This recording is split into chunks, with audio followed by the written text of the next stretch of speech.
Pretty much, yeah, thank you. I would like to call this Planning and Land Use Committee meeting of Monday, February 5th to order. This evening, we acknowledge with respect that we're meeting on the traditional territories of the Lekwungen-speaking peoples, and we are honored to have the opportunity to build strong working relationships with the people of the Songhees Nation and the Kusepsum Nations.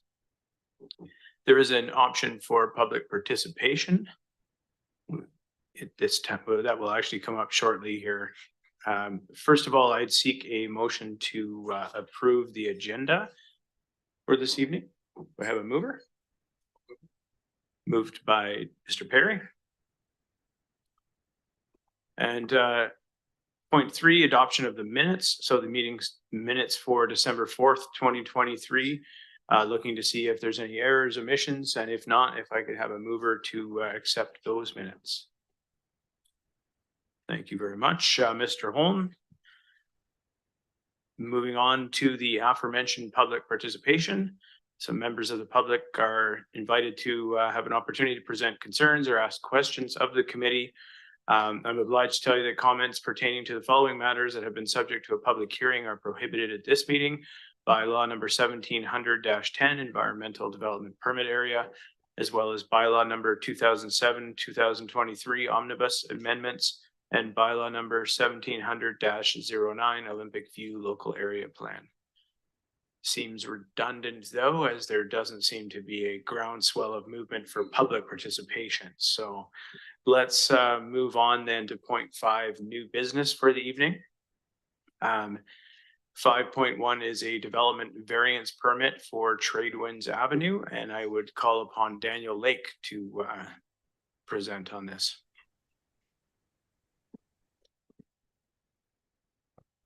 Thank you, Mr. Chair.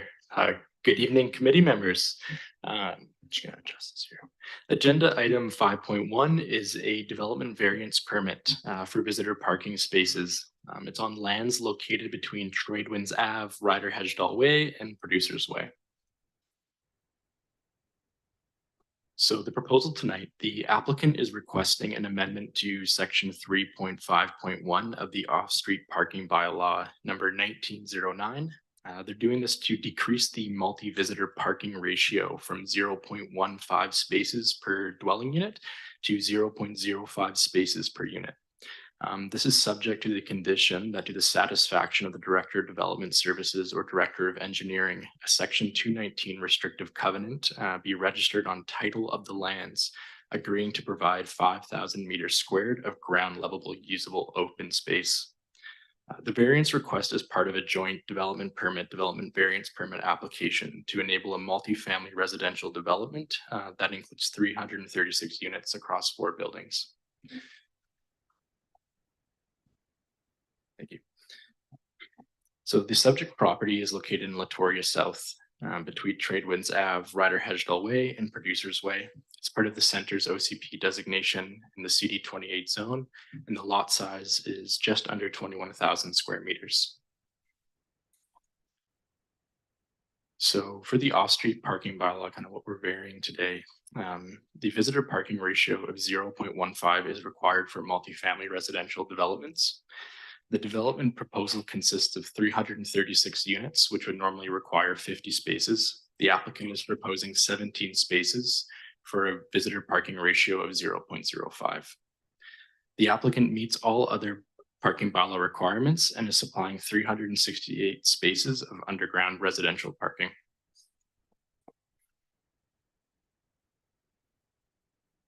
So to better understand the effects that the parking variance may have, the applicant retained Bunt & Associates to complete a visitor parking demand survey at 4 sites in Colwood.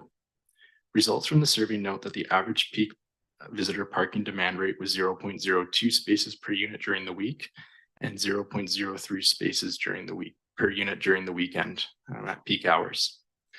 If we apply the peak rate from the visitor parking survey to the proposed development site, it equates to an estimated demand of roughly 10 visitor spaces. The applicant has also outlined transportation demand management strategies to support the variance request. These include a sheltered bus stop, additional visitor bicycle parking spaces, and visitor bicycle maintenance facilities. Our OCP policy 8.2.6.2a notes that on-site parking supply may be reduced where appropriate transportation demand management measures facilitate active transportation and encourage mode shifts.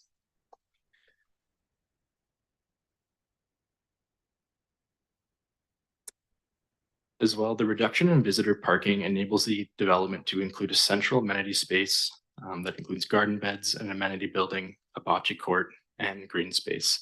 And this will be the area that's subject to the 5,000 meters squared restrictive covenant.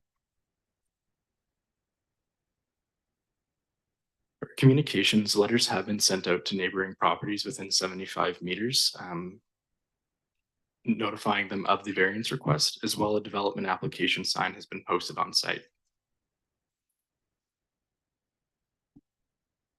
Our options and alternatives for tonight. So the staff recommendation is that the development variance permit be approved with the conditions noted before, or that it be deferred for further information, or that it be denied. So thank you for your time.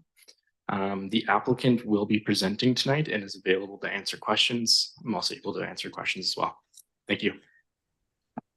Great, thank you, Daniel. I think this time I would call upon the applicants. I understand Mr. Davis and Mr. McNeil will be presenting on behalf of the applicants. Am I correct? Yeah, that's correct. Thanks very much. Can you hear me okay? I'm having an issue with my camera, so I don't know if my mic. We can hear you loud and clear. We can't see you, but that's fine. Your audio. Perfect. Sorry about that. I don't know what's going on here with my camera, but thanks a lot. Thank you for having us this evening, and thank you, Daniel, for the presentation. So I can quickly kind of run you through our presentation. This is the same presentation that we gave to Colwood staff that just highlights some of the key pieces of the development and why we're seeking the visitor parking variance. So I'll share my screen if that's okay. Just let me know if you can see that. Oh, sorry. Nothing yet. How about now? There we go. Perfect. Perfect. So parcel H at Royal Bay. I think everyone's pretty familiar with our group. We're developing under our brands PCRE Group and Gablecraft Homes. All of the land at Royal Bay that falls west of Machosen Road. So as you know, we've built about 800 residential units so far. Recently completed our Commons Retail Village. If you could see my cursor, just highlighting it there, anchored by Quality Foods. Right now on site, we're building the Eliza condominiums. It's 117 units and 2 buildings. And this evening discussing just south of there, parcel H, about a 5.5 acre parcel, 336 for sale strata condo units. So like Daniel said, 4 buildings, total of 334 units. Really the focus of the site and where I'll spend most of the time is just on this central amenity, central green area where, the idea is to create a community space, trails, community gardens, bocce court. It's really the focus of the development and why we're looking to remove surface parking from the site to create kind of to give that central green space we're looking for. So this is the site currently. That's Ryder Hedgestall Way in front of it. Tradewinds Avenue right here. So 4 buildings, all 4-story in height. So actually not a fairly low density, about 60 units an acre. This 4 buildings surround a central 3,700 square foot amenity building that will be for the strata. Kind of a social gathering area, barbecues, hot tub, fitness center, those sort of amenities. Just a couple other renderings.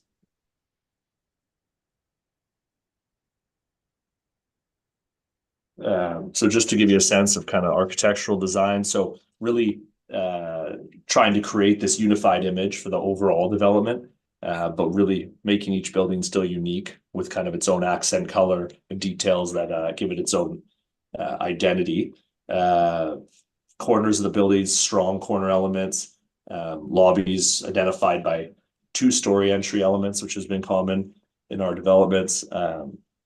Architecture, you can tell, is contemporary, warm accent colors and large glazed balconies. Couple. So really the focus here and what we're talking about tonight, the site plan and the visitor parking. So you'll see kind of 2 parkade entrances, one on the north end of the site and one on the south end. Really the extent of the visitor parking is everything you see there.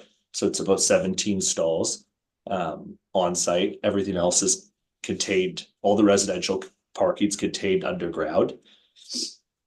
We find generally, you know, even if you try to put the visitor parking underground, you end up getting residents, their visitors, as well as the public parking on the surrounding roads or in these surface stalls. Typically, they avoid going underground. Some of the features we just want to highlight: community gardens, bocce courts. We're going to do kind of a Nordic inspired spa theme with the amenity building, kind of interconnected pathways, lots of pedestrian connectivity, bike connectivity throughout the site. And we think by, you know, the focus taking all that parking underground and asking for this variance, we really get a good feel for the site plan and really a great gathering area for the people that live here. Just another site plan to give you a sense of how much space there is really and how much distance still there is between the buildings. It's over 100,000 square feet of open amenity area, green space. So just some of the things I mentioned, you know, that's important: this flexible space, these raised vegetable planters, and the transition from kind of the building from the indoors to the outdoors. Significant plantings and a lot of work and expense will go into the common area landscaping. Some more of these landscape character images. And here are just a couple renders of the amenity building that's been designed. Looking forward to our first amenity building here at Royal Bay. Give you a sense of what that building will have. Like I said, shared gathering space, kitchen, gym, a workspace, and then quite an extensive outdoor area with a fire pit, outdoor terrace. And I guess as we've iterated the site plan, the reason I give all this detail is because a lot of this is because we've managed to move the parking away from the site, off the site. Looking for this variance, we've been able to really expand the outdoor area, amenity area, and just the 1 level underground parking where all the resident parking is contained. So the idea would be we would phase the parkade kind of in 2 tranches, similar to what we've done at Eliza, where that northern portion of the site would go first with the first 2 buildings in a shared parkade, followed by the second 2 buildings in a shared parkade. And that's it. I'm happy to answer any questions. Great, thank you, Matthew. Appreciate that. I'd open up the floor to the committee to ask any questions of either the proponents here or of Daniel with the city, if you so will. Councillor Jansen. Thank you, Mr. Chair. And thanks for the presentation. And you did answer a few of my questions, Sean and Matt, but I do have a few things. I think you answered it. Can you speak to when that community amenity building was to be built in the phase? Did I see right in that last slide that it was the second phase?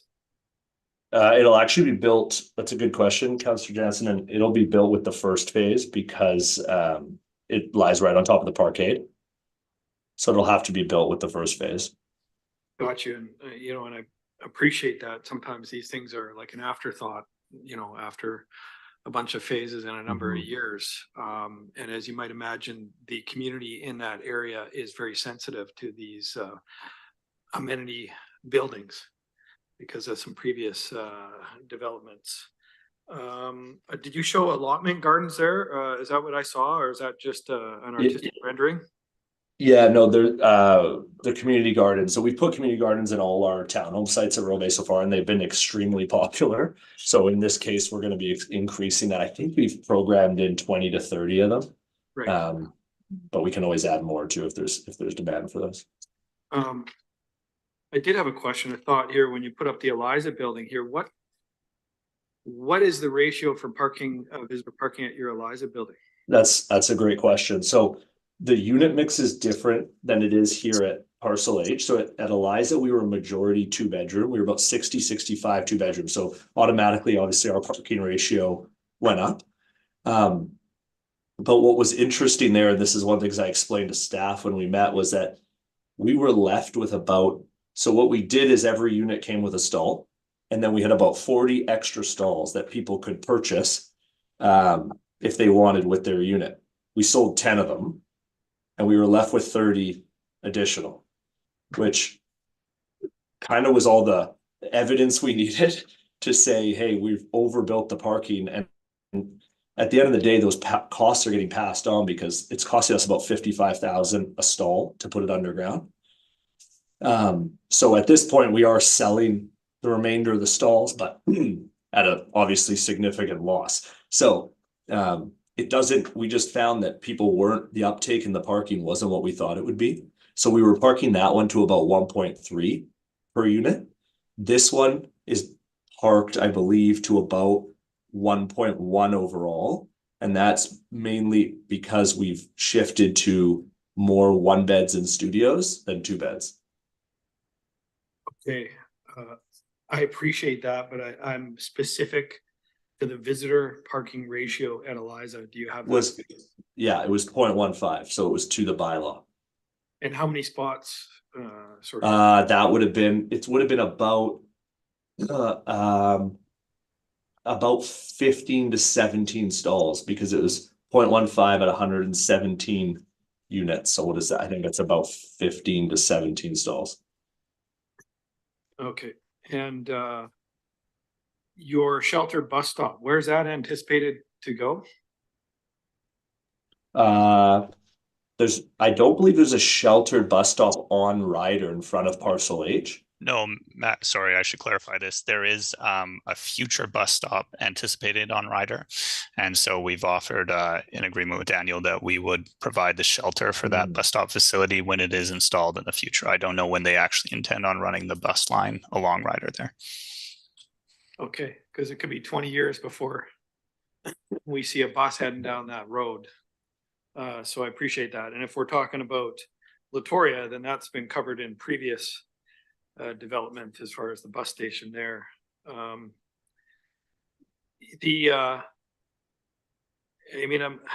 read your traffic study, and I know you guys are not bunt, but on 2 different graphs, they have City of Victoria visitor parking at 0.1 and at 0.05, and I don't understand the difference or if it's an extrapolation error or what.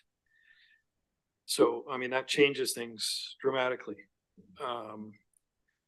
I did read your bunt report as well. And again, I always ask this question of bunt. Did you run an algorithm or did you go out and actually physically count some stalls?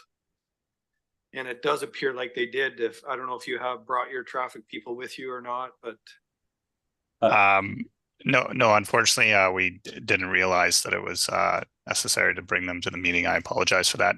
I do know they went out and completed the survey themselves on those relative developments. And that's what I didn't expect you to have everybody at hand, but that was my read as well. I'm always tepid about sort of an algorithmic analysis without someone putting actually eyes onto a similar building. I do take exception a little bit that we're drawing in the city of Vancouver and we're drawing in the downtown core area into our analysis, because I write those off. You can walk places down there. You can catch a bus every 3 minutes. You can certainly cycle to work. And I struggle with the correlation out here at the edge of the transit universe. That's a statement, sorry, Sean, not a question. But I do struggle a little bit with drawing some comparisons. It does specify in here in some of your materials and Bunce, I believe, that it speaks to the on-street parking and some spots there. I guess the part I struggle with is if we get this wrong, we're pushing visitors out to the street parking.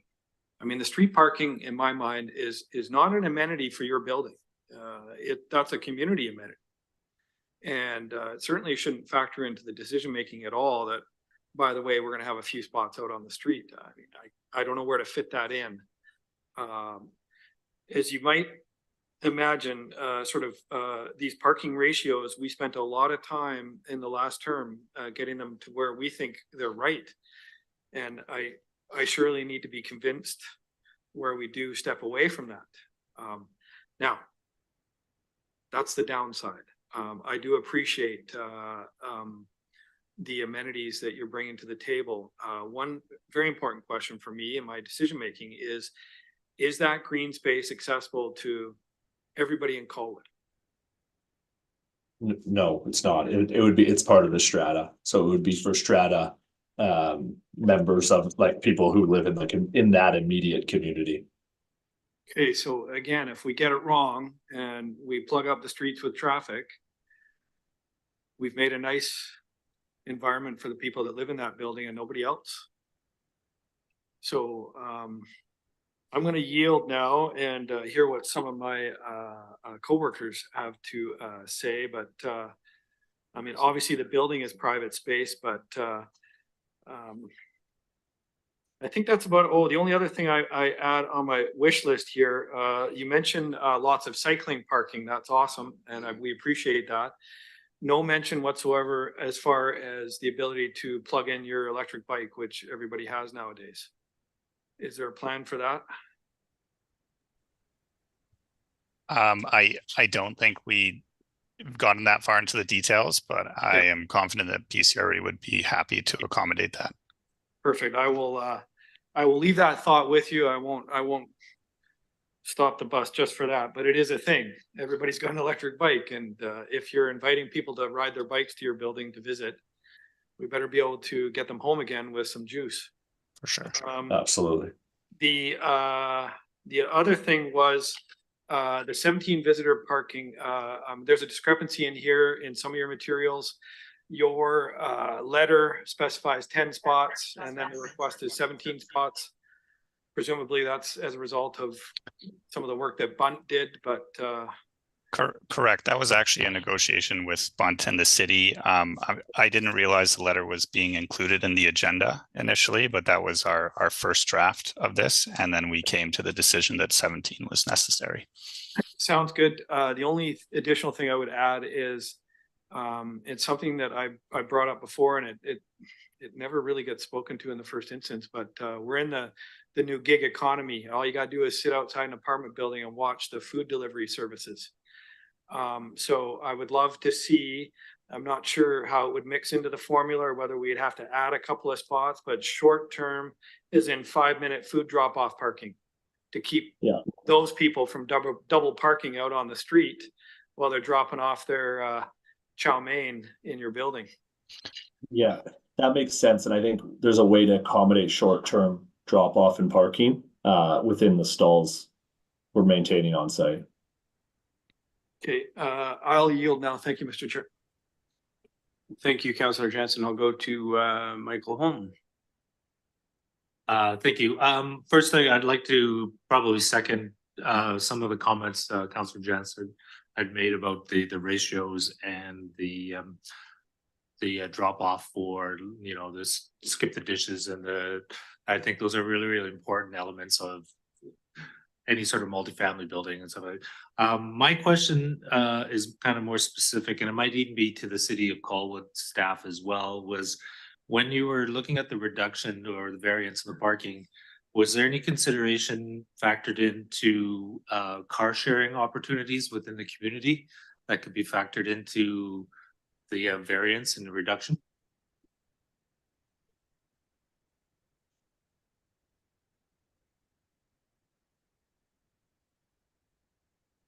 Yeah, so looking at car share was one of the options we had discussed to be secured as part of the amenities. But it didn't become agreed upon in our discussions, but perhaps the applicant may be wanting to revisit that, or when we get to the development permit stage, is something we can look into further. Do we know if there's been any applicants within the Royal Bay area, even in like by the Quality Foods or anything within the vicinity, within, say, 4-minute walking distance? Yeah, in terms of like car share from like Moto and stuff, I'm not too sure at the moment. In terms of their rollout or their service area, I'm not too sure if they're in Royal Bay at the time, and that could have been one of the sticking issues. But it's something I can look into for sure. I think that might just sort of help a little bit alleviate some of the parking considerations if that option is available to residents as well. Definitely. Thank you. Okay, thank you, Michael. Thank you, Daniel. Questions? I see Kathleen Doney. One moment. This is directed, I think, more at Daniel Lake, Mr. Lake, but certainly the developer can add on to my questions. My thinking is sort of along the lines of Councillor Jensen in terms of if we make a mistake, I don't think we go back. Question for you, Mr. Lake, is this bylaw that we're requesting a variation on, do you happen to know what year that bylaw was put into force? Or anybody really would have the year? I believe it was 2022. All right. Got it right. So we've considered today's situation in terms of where we want to go, and that's helpful. You might as well come back. I apologize. I think it may have been, I mean, Councillor Jansen alluded to this, the notion of the shelter and the schedule for transit. I'm wondering, how does BC Transit decide when they're going to beef up the transit schedule? Does the city have any input? How do they do that? Councillor Jansen's talking about 20 years. I don't have a good, strong sense of when that is happening. So if anything you can do to give me more context or to understand the future, which we're obviously trying to figure out now. I believe it's a decision kind of that's done through Modi in the city of Colwood, but maybe Ian, if you know a little bit more about that process. Thank you. Advice. Thank you.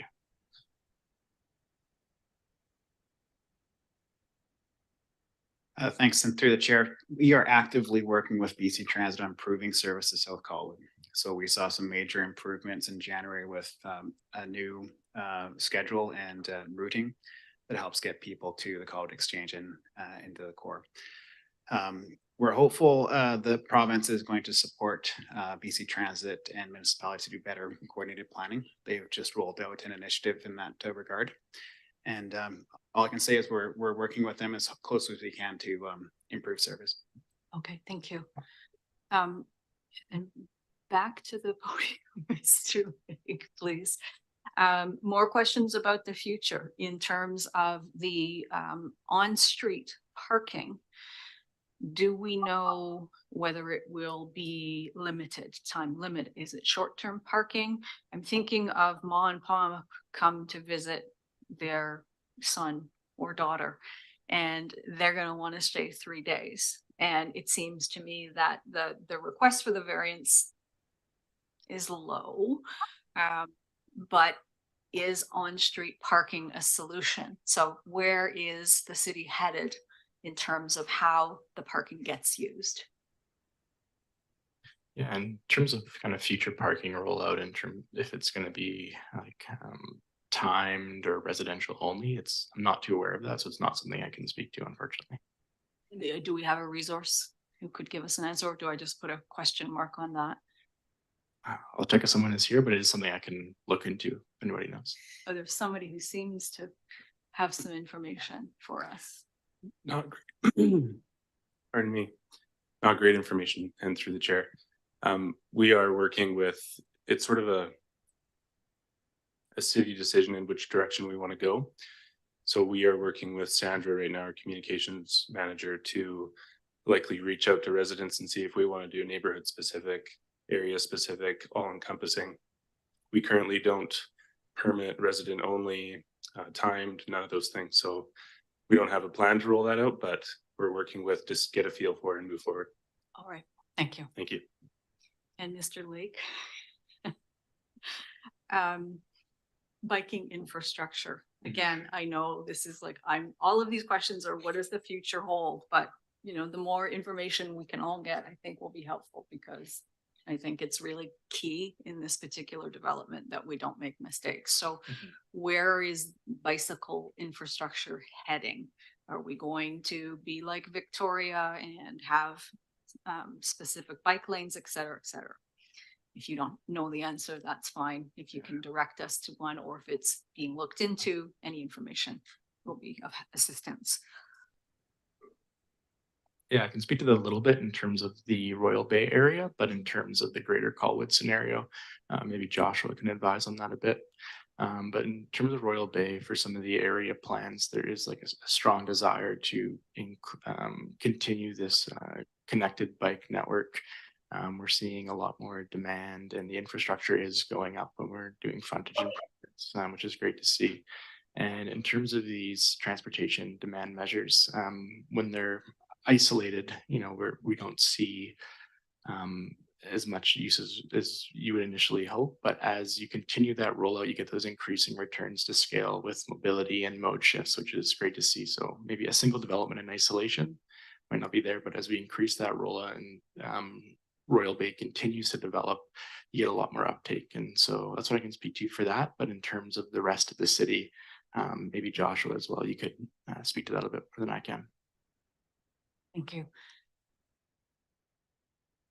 I think Daniel did a good job. I won't go too broad with all of the city, but I think strategic plan, OCP, when we start looking at those documents, you'll see active transportation continually being high on our priority list. So we're doing some, you probably noticed some of our infill projects where we're doing bike lanes and things like that. So yes, we're moving forward with it. Specifically in Royal Bay, cross-section requirements have bike lanes or multi-use paths. So always trying to accommodate pedestrian and cyclist connectivity. So Thank you. Yeah, thank you. And Mr. Lake, I promise it's my last question. I noticed the actual verbiage that you've used, and you want to have a covenant, 219 covenant with respect to the open space. I'm curious in terms of, would it not make sense to also have the developer covenant for its TDM strategies? And I forget what that stands for. I'm sorry, but wouldn't that also be appropriate to make sure that that's binding? Yeah, in this case, with the TDM strategies, and the other amenities broadly as well, we had decided to not have them under the covenant in case the Strata Council in the future voted to change things or update things. And so if, let's say, we had bicycle maintenance facilities or extra bike spaces, and they wanted to like move those around or change them, which is unlikely, they would have to go through council to amend that covenant. And it's quite a lengthy process. So we wanted to give some autonomy back to the residents who are living there in the Strata Council that's voting. Okay. Yeah. Thanks so much. No problem. Thank you.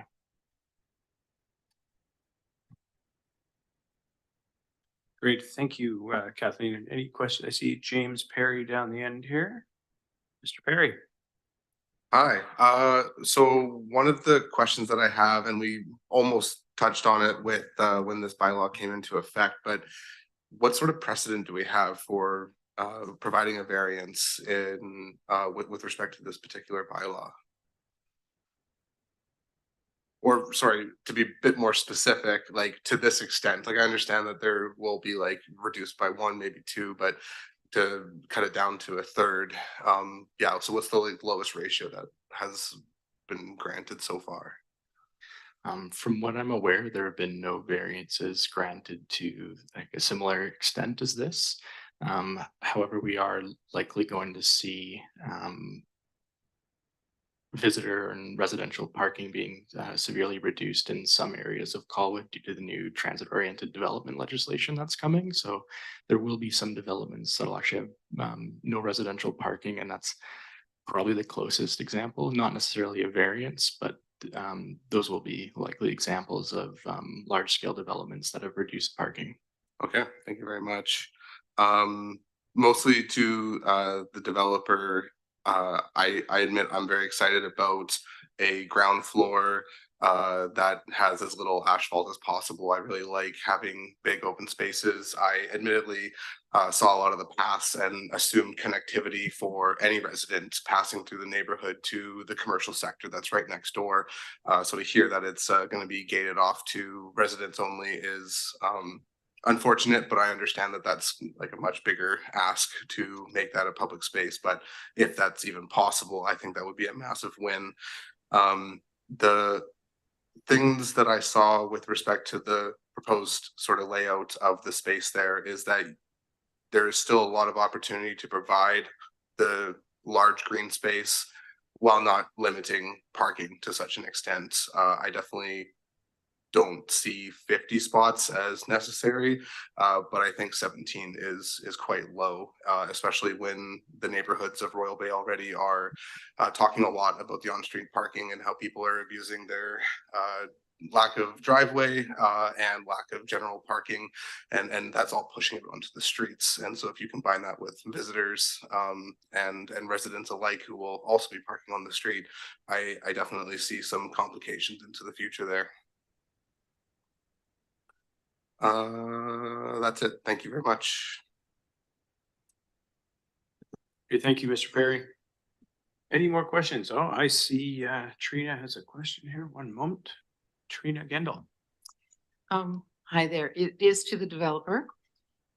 Is there an opportunity within the scenario that was presented by my colleague where mom and pop come in and visit and need 3 days worth of parking? Is there any long-term visitor parking that perhaps could be moved underground?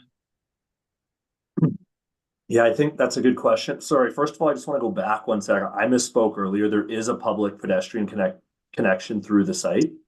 I misspoke earlier from the west side to the commercial. So there is a public connection there. Yeah, that is something we can certainly look at, is a longer term visitor parking underground. I think that would probably get used. Our concern and what we've experienced in the past is that there's a trade-off, right? We want to keep the parking underground, but typically when we put visitor parking underground, the short-term visitors don't use it. So they end up parking on the street anyways. The long-term, I think that's a really good thought. And I think we could look at offering some spaces for longer-term visitors underground for sure. Thank you. Great, thank you, Trina. Any additional questions? Kathleen. I Sorry. One thing that I wanted to bring up is, as many of us may know, there are 3 pain points in a strata, and those items are parking, pets, and people. And this is another concern, and I don't think there's a question really. We just know that it's an issue.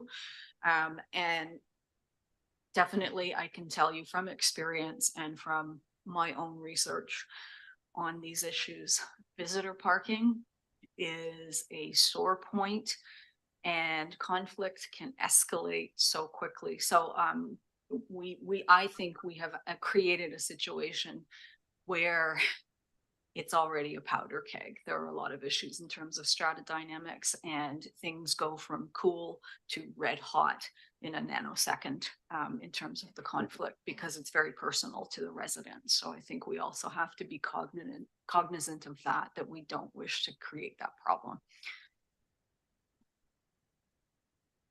Thank you. Appreciate the comments. Anyone else? Councillor Jansen. Seeing it's my second time, Mr. Chair, I'm not sure if you had any commentary first or. Oh, I'll get there, but I'll let you have your piece. Yeah. I'm just in the.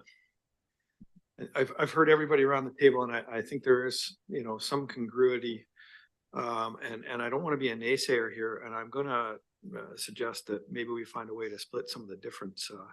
But I just process-wise, Mr. Chair, and to staff, I mean, is now the time you would be looking for some kind of an amendment to what's proposed, or does staff just want to take it all back, take some of the discussion and retool and come back again? I guess that's a process question, and maybe someone wants to. Maybe if I may, Councillor Jansen, that feeds or sort of segues right into some of the questions I had for the developer. So if we can, I'll yield, that. Mr. Chair. Thank you, appreciate it. Well, first of all, thank you, everybody. I think some great questions. And as you said, I think there is some similar trains of thought, I think, at the table.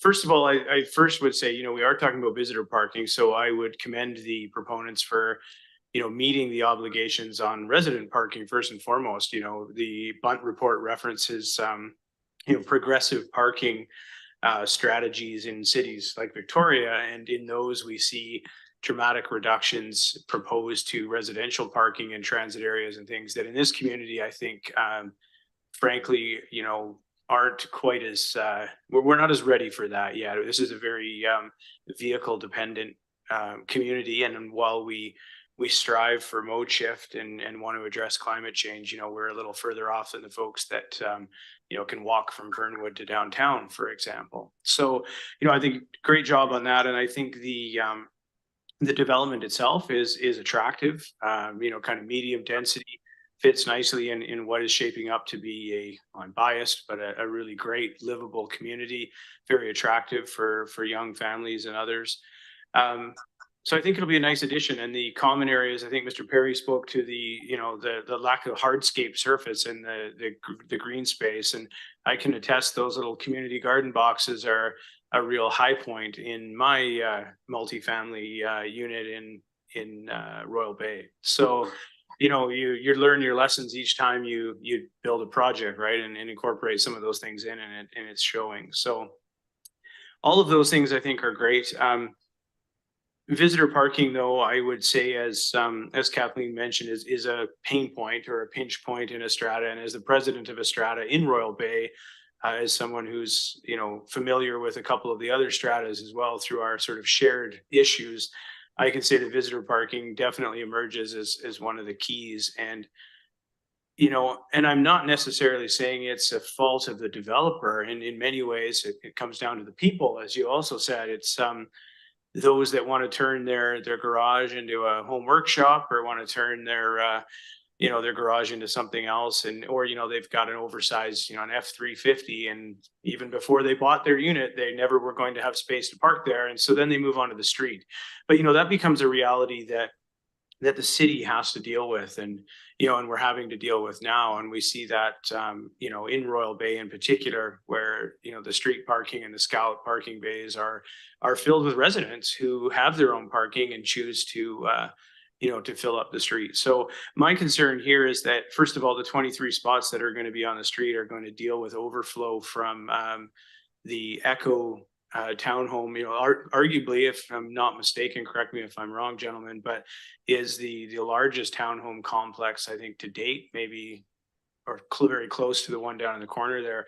And invariably, if my lived experience in West Commons is going to carry through, I think you'll see a lot of those folks looking for places to park, and they're going to eat up those on-street parking bays pretty quickly. So we really will be talking about the 17 proposed spots. And the strata there is going to have to be very rigid in maintaining some sort of means to keep those truly as visitor parking spots, as others seek to use them as overflow residential spots and what have you. So I don't have a magic solution, which leads me back to the numbers game, which is, do we need more spots? And I picked up on what you had mentioned, and maybe this is where Councillor Jansen was going, is what kind of wiggle room do we have here, right? At the end of the day, I think we all want to see this project go ahead. It's exceptional in many ways. Is there space in the underground to put some additional spots in? Can we add, a few additional on the surface? I'm not talking about getting to 50. Let's be clear. I think we can meet in the middle. As the staff, report indicates, you meet the OCP criteria. This isn't really far off the map, but can we creep closer to 50? If this is a precedent setting, variance that we're looking at here, as Mr. Perry exposed, then, let's not move the bar to a third of what we normally would look for. Can we get it a little bit closer? So I would ask you tonight, maybe, I don't know, I put you on the spot and I know it's a little unfair and I'm sorry to do that, but if we're able to do that, then I could in good conscience then support moving it forward, at least to the council stage, with a commitment that there would be something else added to it. So perhaps I'd ask you, Mr. McNeil or Mr. Davis, if you could, take that and let us know what your thoughts are. Yeah, that's it. Thanks for all those comments, Ian. I think, yeah, we would look at more. What I really want to avoid is adding parking to the surface if we can. And the reason being just, nobody wants to drive by the site and nobody wants to live in the community where it looks like there's a parking lot between all these buildings. I think we all want to avoid that. So, but at the same time, it comes at a major cost to us to build them underground, especially when we find they haven't been getting used enough. So, I think we looked at that previously, Sean and I, at the drawings to see and we think we could probably accommodate 10 more underground. And so I think we would be willing to commit to doing 10 more underground. And I think anything above that, we would have to look at going to the surface, because we can only fit so much in the one level underground parkade between storage, bike lockers, and parking the resident to the resident ratio. So I think we could commit to doing 10 more underground, and anything above that, which I would urge us not to be looking for, would be on the surface. No, I appreciate that. Thanks, Matthew. I think I can only speak for myself, but I went into this thinking, okay, if we were at about a 50% ratio, I could probably live with it. The future is unknown. I mean, we talk about mailing out stuff to people that live within 75 meters. That's not very many people right now, is it? So, we are, having to kind of guesstimate and work in uncharted territory here. And, we are trying to build a more transit oriented community, and I see the difference. And I think, I know others who live in that area do too. Now that we have the commercial area there, it's always been a walkable community, but people are now walking to, you need some milk or some eggs or something, you walk down to the grocery store, so it will happen. And I think we have to believe it will happen because we're designing it to happen. And I think a closer to a 50-50 ratio is something that certainly I can stand behind. I can't speak for anybody else. And I know, at the council table, that might be a whole nother discussion, but I'd be prepared to take it there. But I see Councillor Jansen is looking for a third time as a charm one here. So I'm going to turn it over to him for another word here. Mr. Jansen. I was just going to help you along, Mr. Chair, but I too had been doing some calculations here. I was looking at, and for no other reason other than it was 50%, was 25 spots. It wouldn't matter to me if they were above, below, I'm not sure. I find it interesting that you're willing to put 10 more spaces downstairs where it's more expensive as opposed to trying to fit them in upstairs, or would you just reconfigure the existing space somewhat? Yeah. Well, the thought is that that's really all we could fit underground. And it still makes for a more attractive community for us to sell if we can limit the parking on the surface as well. Okay. So that's, what I would propose. We can't actually do more than that underground. So anything else would be upon the surface. I don't feel the need to get that granular as far as an amended motion. But if the chair wishes, I'm happy to move an amendment to the current staff option at this time. I don't know if that's appropriate or not. If it is, then I would, my math, maybe Daniel, if you would come forward and help me with my math a little bit too, but I roughly calculated 25 spots to be a ratio of 0.07. So I don't want to lock anybody into my crummy math, but I would be looking at a number that's actually 50% of the required parking, not the current 1/3. So that would be my motion. And if you want to pretty that up for me, Daniel, if you got some ideas, I would welcome them. And I take no position on whether they're above ground, below ground. I think that's quite frankly, that's up to the builder. But I would have an increased level of comfort with that metric more so than what's currently proposed. Thank you.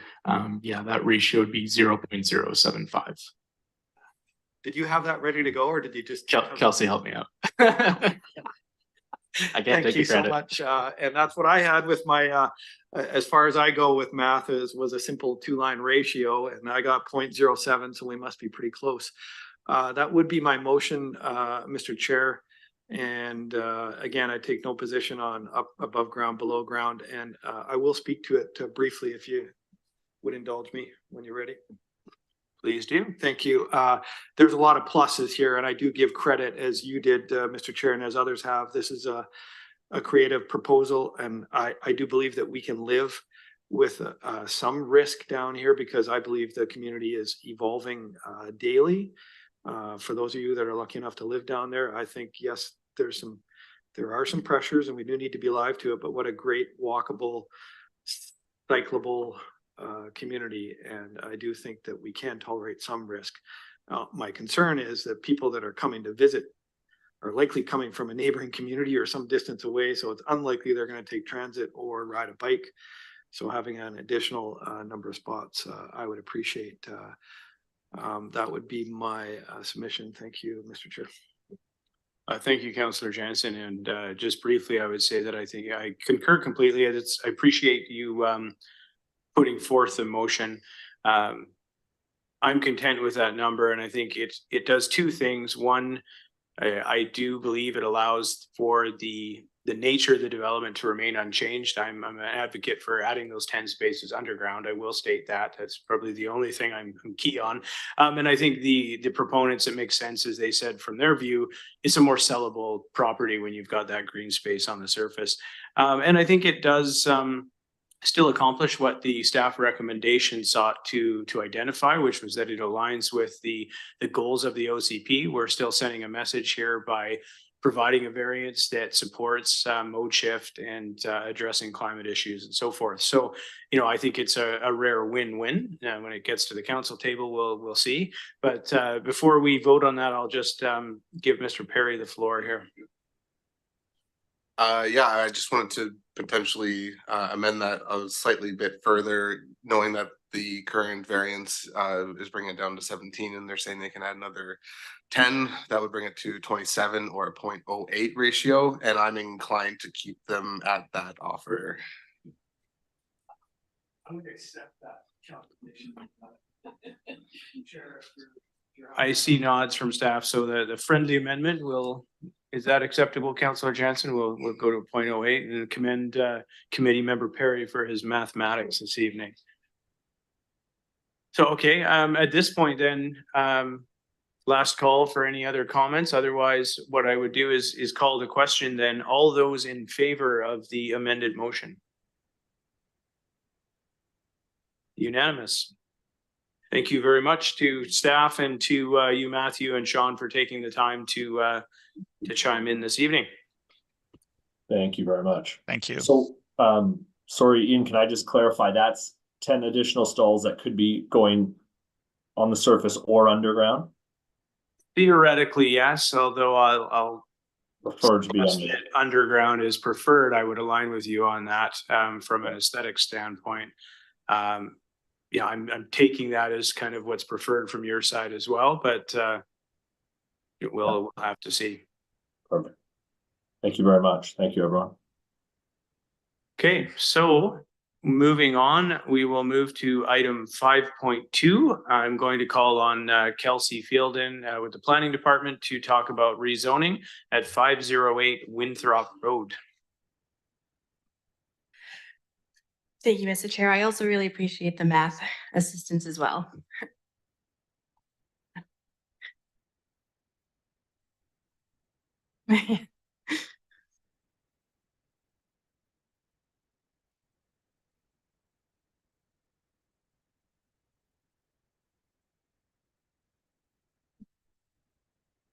Yes, so agenda item 5.2 is a rezoning application for 508 Windthrop Road. The subject property is located between Delora Drive and Wishart Road and is about 1.5 acres in size. It is currently zoned Rural 1 and is designated as neighborhood in the OCP. It is also located in the natural hazard steeply sloped environmental development permit area. The applicant is proposing 12 single-family lots comprised of 5 fee simple and 7 strata lots with an internal road. The applicant is proposing 3 meters of road dedication along Delora Drive and is providing a section 219 environmental covenant at the rear of the site to expand the existing wildlife corridor. The neighborhood designation supports grant-oriented buildings up to 3 stories, including single detached residential. The designation is also characterized by green infrastructure and green spaces. It also outlines the expectation that buildings are designed to protect natural assets. So a site adaptive approach was undertaken, which identified the natural assets of the site, which then formed the development plan based on those features. The northern edge or rear of the site was determined to be the highest ecological value, and a conservation covenant is proposed to expand that existing wildlife corridor, which was secured at the time of rezoning of the neighboring lot. So the environmental impact assessment outlined that the rocky outcrop with the greatest habitat value is located within fee simple lot number 5 or FS5 as you see there.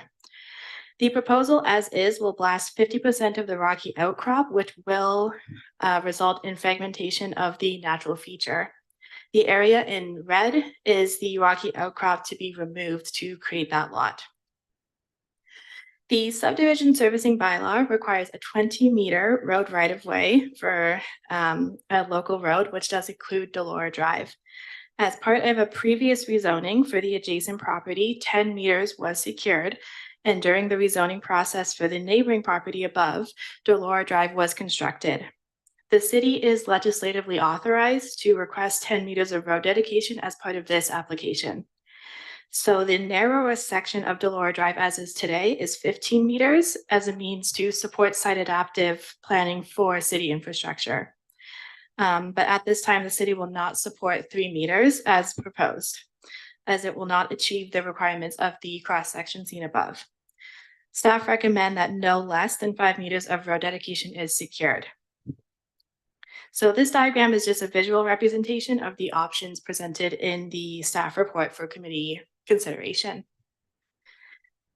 So committee may wish to recommend to council that staff be directed to continue working with the applicant to more closely align with the land use policies of the neighborhood designation and renegotiate the road dedication requirement for Delora Drive. Other options committee may wish to consider recommending is that staff be directed to prepare an amending bylaw and development agreement conditions as currently proposed, defer for more information, deny the application, or outlining another option to council. Thank you. I'm happy to answer any questions you may have, and the applicant is also here going to present. Thank you. Thank you, Kelsey. Maybe I'll try it a little differently this time and say if there are any questions initially for city staff at this time, we can continue to ask questions later if you want, but nothing yet. Okay, so let's maybe Rachel, are you presenting on behalf of the applicant? Thank you.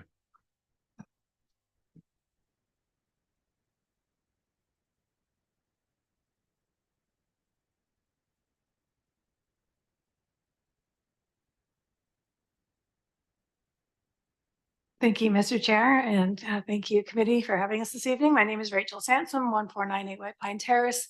I'm here representing Cactus Development, who are the owners of this property. And I'm also joined here tonight by Julie Budgeon of Corvidae Environmental Consultants, and she can help answer any questions you have about the environmental components of this proposal. And thank you so much, Kelsey and staff, for the very good report and for putting up with me and all our assistants to date on this.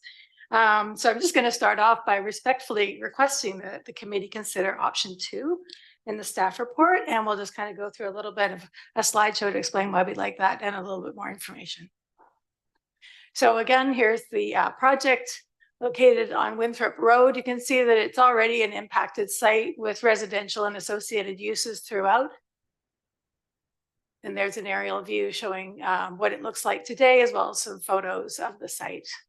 And thank you very much. A few members of the committee were able to come and visit the site, and I certainly welcome anybody throughout this process if you'd like to come see to contact me. There's some other surrounding uses, as you can see, a lot of single family residential, as well as a recently approved or going through the process townhouse site, and spoiler alert, potential townhouse site at 546 Windthrop that hopefully you'll be seeing later this year. So again, going from the A1 rural residential zone to a new residential zone that will allow straightforward single family homes with suites. We are compliant with the official community plan for the neighborhood designation, and mostly. As noted, we have 5 free simple, which are just basic. You own your lot, you don't have to deal with your neighbors in a strata, but we do have 7 bare land strata lots, so we'll be sharing road access, and you'll see a little bit more about that shortly, for a total of 12 lots. We're proposing that 9.5% of this site be covenanted to protect most of that environmental feature, as well as the existing wildlife corridor. Typically in a subdivision, you would donate 5% to parkland, so this is a little bit more than you normally see here. Certainly all of the lots are serviced by water and sewer. We're not in a development permit for environmental sensitivities, but as noted, it is in a steep slope DP area and does have some environmental sensitive areas on it. We don't have any geotechnical reports to show you today, but there will be throughout the rezoning and subdivision process as required. Transit, of course, is available at Wishart and Latoria. We're close to schools. It's currently residential with accessory building use. Certainly, we're not requesting any parking variances. They'll all be typical single family with 2 parking spaces, as well as an additional space for the suites. Visitor parking will be available on the site in accordance with Colwood bylaws. And we'll be providing frontage improvements along Delora and Windthrop roads in accordance with Colwood bylaws as well. So you can see here our bare land strata lots in yellow, accessing by a shared road. And this just reduces the amount of road that you would normally need for a subdivision and frees up more land for living and lots. The 5 lots in blue are the fee simple lots that'll be directly accessing the public roads. So all of their services go directly to the public roads. And then in green is our proposed covenant area and wildlife corridor. And you can see here, the green area is essentially where our strata road will be cutting across from west to east.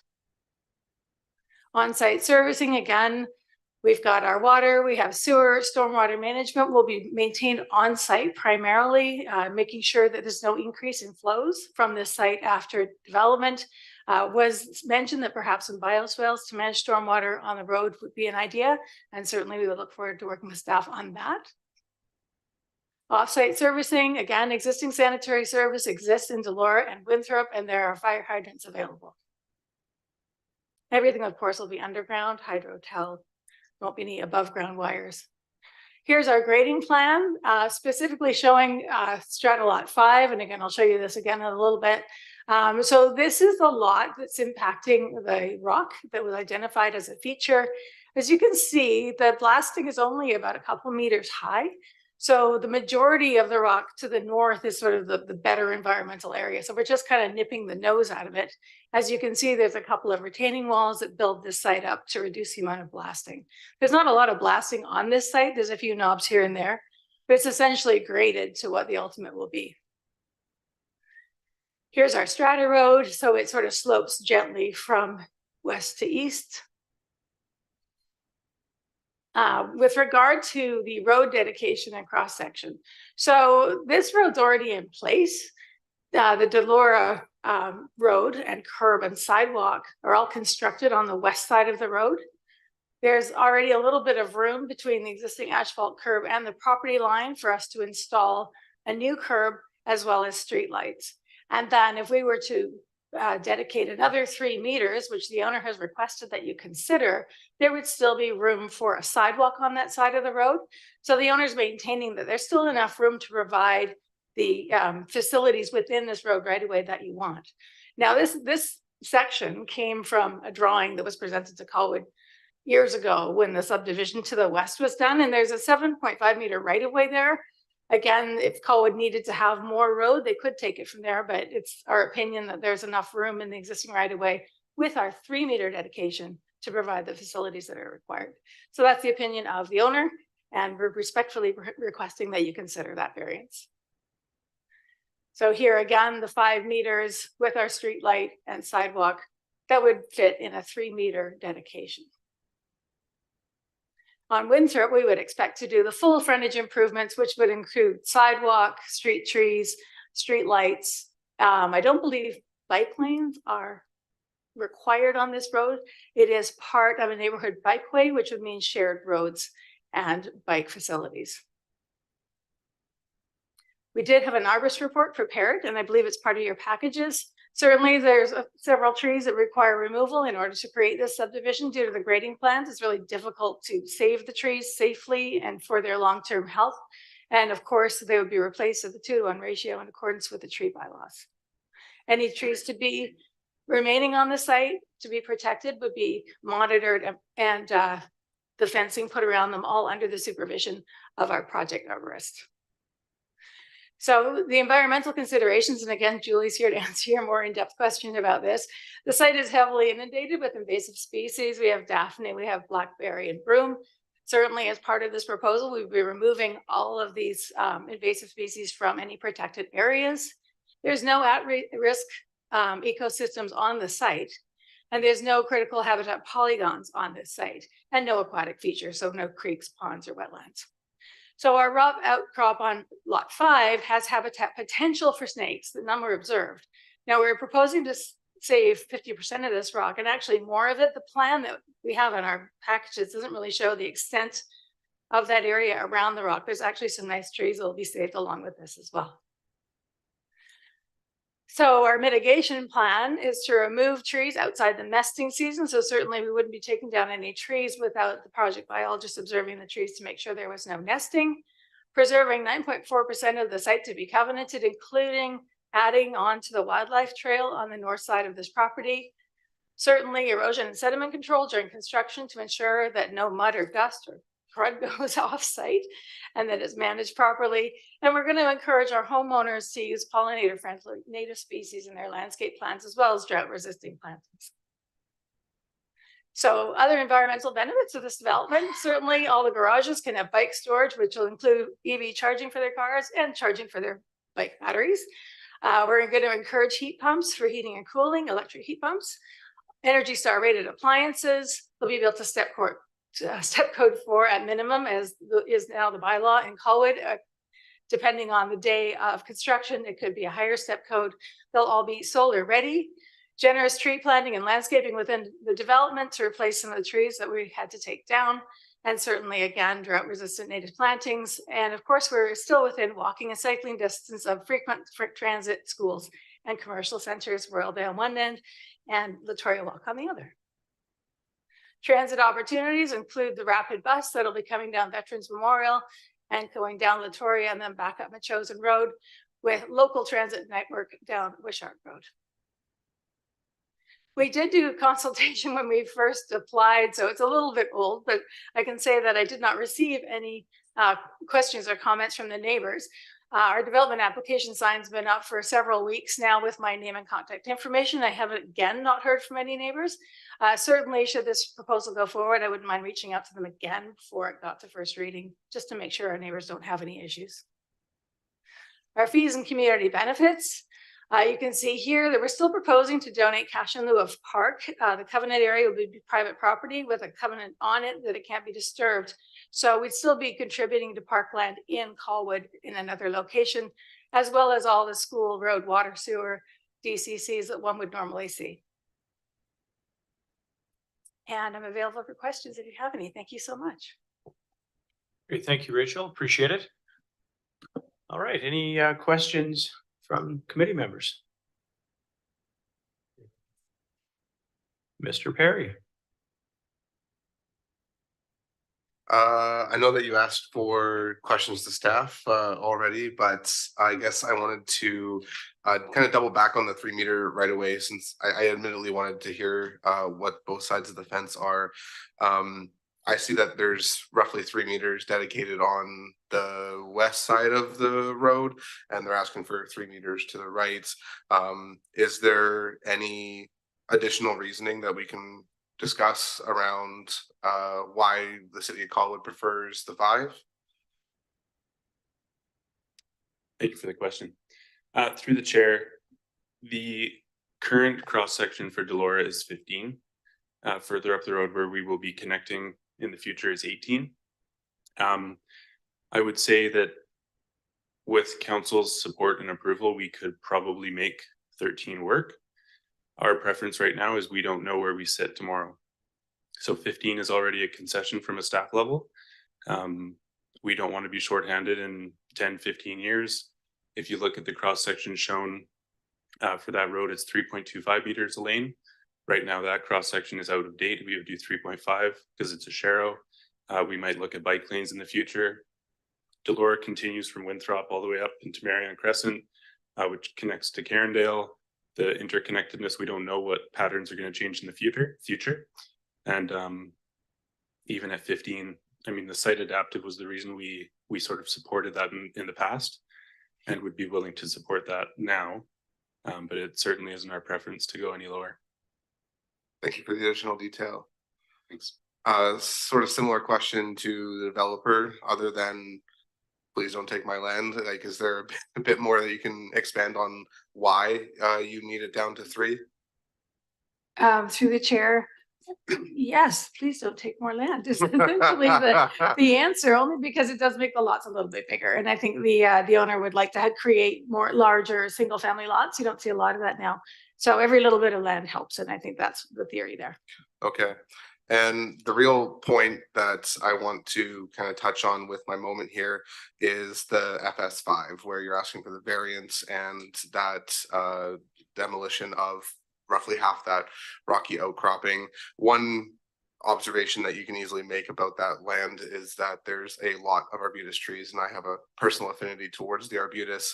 And when you also look at the rock outcropping, you also see the trees that are surrounding and kind of embedded within it. And there's a lovely line of arbutus and other trees that wouldn't be disturbed if you left that lot alone and allowed the Strata Road to continue to the east. And so I guess from my perspective, I don't see a good reason to provide a variance for that particular area and instead encourage that entire outcropping north of the shared road to be either covenanted or part of some shared space where people can enjoy the very, very beautiful trees. Thank you. Thanks. Thank you, James. Other questions? Anybody? Mr. Holm. Hi. Yeah, thank you very much. Appreciate having a chance to walk the site with you and take a look at it. I think that made a big difference in terms of understanding the lay of the land. As James already indicated, there was a number of existing trees that we did notice on site that were very substantial and nice. And then when I further went back into looked at the arborist report, a great deal of them have been identified to be removed based on either development requirement or road right-of-way expansion, stuff like that. So I get part of that. My long introduction to my question is, there's about, I think it was 72 replacement trees indicated through the arborist report as a result of the 2-to-1 ratio. Given that half of the site is going to be fee simple versus strata, was there any sort of measures in take for the landscaping for the people who own those lots? Are they going to inherit new trees from the developer, or that 72%, is that going to be 30 because that's what you can fit on the strata, and then the cash in lieu? Like, thoughts on how, you know, the replacement strategy for any trees to be removed is? Yes, thank you through the chair. I expect that we would have, because these lots would likely be sold to individual builders, there'd be a building scheme that would dictate the landscaping and the type of trees that would have to be planted on each lot in order to make up some of those replacement trees. And certainly we don't expect to be able to provide all of them on site. We could put several in the wildlife corridor. There may be other areas on the covenant area that we could plant some trees. But it will be a mix of replacement and cash in lieu that staff could plant elsewhere in Galway. Was I correct in assuming the trees along Windthrop, the front, those were to be removed because of the 5-meter dedication requirement? Was that? The trees on Windthrop, there's several firs there that don't appear to be in a building envelope, but again, I think we defer to the arborist to ensure that they'll be safe to be left with surrounding development. Yeah, they Because were fir all trees are indicated to be removed, so that's why I was kind a of little curious. notorious, yeah. All of them were. I think so- we'd prefer to replace those with something safer. Yeah. Depending on how we treat the frontage on Delora, we could certainly save some trees along that edge. And I guess, sorry, just since I've got the mic, I'm more looking at more the sort of landscape related issues was that. Yeah, I did mention that there's an opportunity for nature-based solutions to help mitigate some of those stormwater. We do have like a utility right-of-way running through between fee simple 1 and 2 and strata 3 and 4. Perhaps, you know, when you get into the further design, whether some of the surface water, stormwater could also be used in those areas as well, as a landscape feature, but also as a surface, like a utility as well that could be maintained. Not necessarily be maintained by the homeowners. I guess you kind of have to, because part of it's on strata and half of it's on free simple. So I'm not sure how that would work. So I'm kind of talking myself into a corner, but I'm still sort of looking at it, and I think there's an opportunity where we could look at using some sort of nature-based solution in order to help mitigate that. I'm not sure what the right solution is from a planning point of view, but I think there's an opportunity there from a construction design point of view. Yeah, if I may through the chair, because these are slightly larger lots than we're seeing, there may be opportunities on site to do some rainwater capture. Yeah. And some more natural ways of managing stormwater, but I think most of it too will soak away. Again, without the benefit of a geotech report at this point, I don't know how much will soak away and how much needs to be detained before it's released off site.